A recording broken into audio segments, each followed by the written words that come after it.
Swami Vivekananda, après que son gourou Ramakrishna ait atteint Samadhi, il a voulu porter le message de son maître à l'Occident. Donc, il veut partir faire ça. Mais il veut obtenir la permission de Sarada Devi, qui était la femme de Ramakrishna. Elle dit, « Naren, peux-tu me donner ce couteau ?» Elle dit, « Je voulais voir comment tu allais donner le couteau. Tu peux aller diffuser le message du maître. »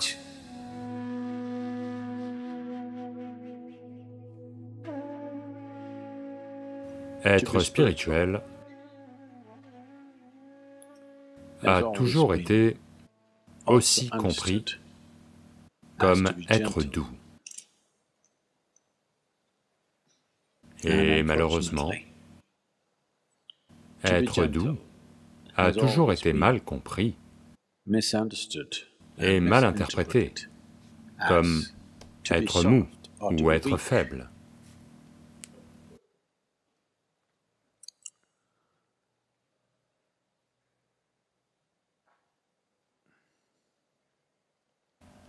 Les faibles sont doux, pas par choix.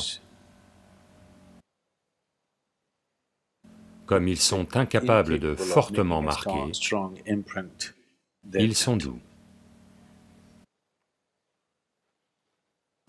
La douceur n'a de valeur que lorsque c'est un choix. Vous êtes capable d'être violent, mais vous choisissez d'être doux. Cela a beaucoup de valeur. Vous êtes incapable de violence. Maintenant, vous êtes doux. Cela n'a pas grande valeur, parce que cela vient d'une certaine incapacité. Aujourd'hui, quelqu'un m'a demandé, « Sadhguru, pourquoi toutes les déesses en Inde ont-elles toujours des armes dans les mains ?»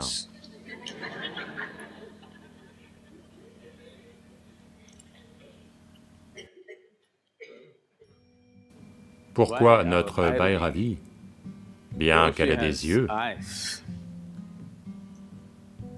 elle n'a aucune arme dans les mains?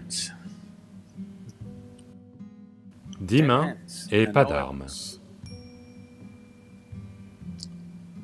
Parce qu'elle en a fini avec la violence. Vous verrez le buffle, Mahishasura, déjà conquis. Donc ce qui doit être traité brutalement a été fait. La bête a été tuée. Maintenant, il n'y a pas besoin d'armes. Donc ses mains sont toutes libres. Donc pour vous amener à cet état intense, pas de manière violente, intense, elle est intense dans la victoire, elle est intense en énergie, elle est intense dans son extase. Son intensité n'est pas de la violence. Non pas qu'elle n'en soit pas capable, c'est juste qu'elle en a fini avec ça. Dans l'évolution d'une action, si vous regardez l'évolution de l'action, la partie initiale de l'action sera toujours violente. À mesure que vous devenez plus expert en quelque chose, vous verrez que les aspérités de votre action disparaissent et elle devient de plus en plus douce, et il n'y aura plus de violence dans l'action. Même un épéiste qui est expert, seul quelqu'un qui est nouveau fait « Ah !» comme ça. Un expert va juste donner un coup, et c'est fait. Il n'y a pas de violence dans l'action. Donc, dans l'évolution de l'action, elle a dépassé ça. Toujours intense, mais dans la victoire, l'énergie et l'extase, pas de manière violente. Il y a beaucoup de symbolisme comme ça ici, si vous pelez vos yeux et voyez, où c'est intense, mais pas violent.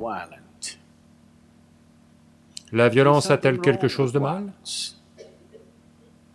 Ce n'est pas une question de bien et de mal, c'est juste une façon grossière de mener la vie. Si vous dites que la violence est mal, ça veut dire que vous allez finir par rejeter une partie de vous-même, et vous ne pourrez jamais vous en débarrasser, parce que ça ne partira pas. Ça va ressortir de très nombreuses façons. Les gens qui sont très pacifiques dans la rue, violents à la maison, s'ils ne sont pas capables de violence physique, ils sont violents verbalement, ils sont violents dans leurs pensées et leurs émotions, de tellement de façons. Donc, rejeter la violence ne fonctionnera pas. Faire évoluer la violence en une action plus sophistiquée, le besoin n'est pas la violence, le besoin est l'intensité. Le besoin de cette intensité est toujours là, dans chaque être humain. Si vous ne raffinez pas ce besoin d'intensité et parvenez à faire l'expérience de cette intensité en restant simplement assis en méditation, ou dans la dévotion, ou dans l'amour, ou simplement dans l'action pure, si vous ne trouvez pas le raffinement et trouvez quand même l'intensité, la violence jaillira de vous de tant de façons différentes. Vous n'avez peut-être pas le courage de vous engager dans un combat physique, mais ça aura lieu de tellement de façons, et la vie devient laide. Ça va pénétrer chaque sphère de votre vie et...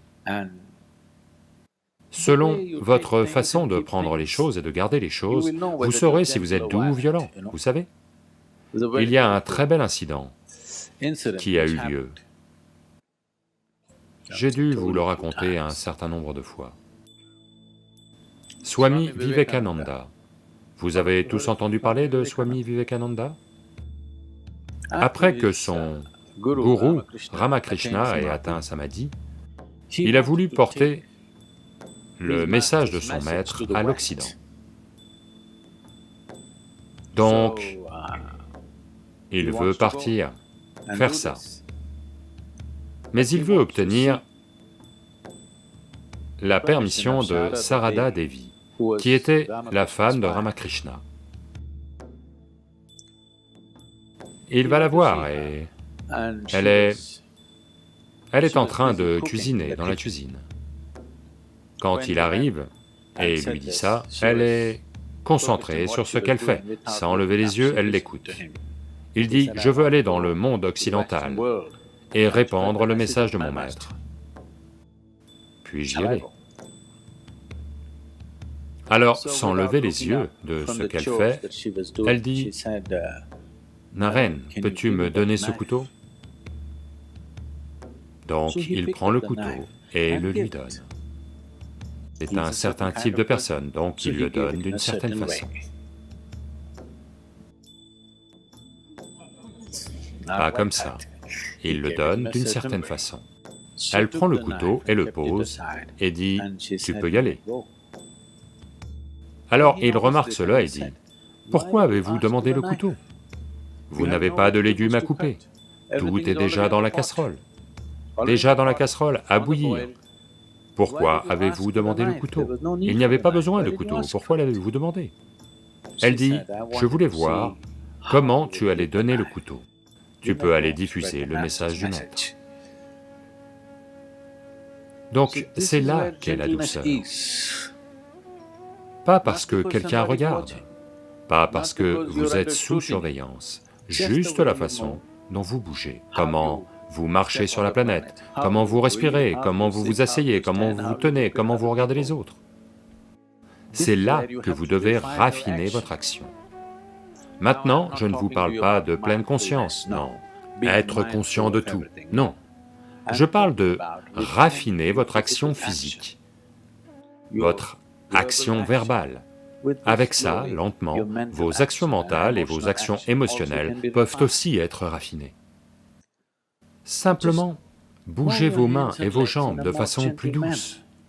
Ce raffinement peut avoir lieu soit parce que vous devenez méditatif, soit parce que vous raffinez consciemment, afin de vous rapprocher d'un état méditatif. Il est bon de commencer par les deux bouts. Si vous voulez arriver à destination, il est bon de commencer par tous les bouts possibles, afin d'y arriver assez vite. Si vous voulez brûler une bougie rapidement, vous la brûlez par les deux bouts, n'est-ce pas? Si vous ne la brûlez que par un bout, ça pourrait prendre toute une vie. Vous voulez profiter d'au moins une moitié de vie d'état méditatif, vous devez la brûler par les deux bouts. Donc vous pratiquez peut-être la méditation, mais aussi consciemment raffiner votre action physique. La façon dont vous bougez vos mains, la façon dont vous bougez votre corps, la façon dont vous bougez votre respiration, vos mots. Il ne s'agit pas de devenir prétentieux, il s'agit de devenir conscient.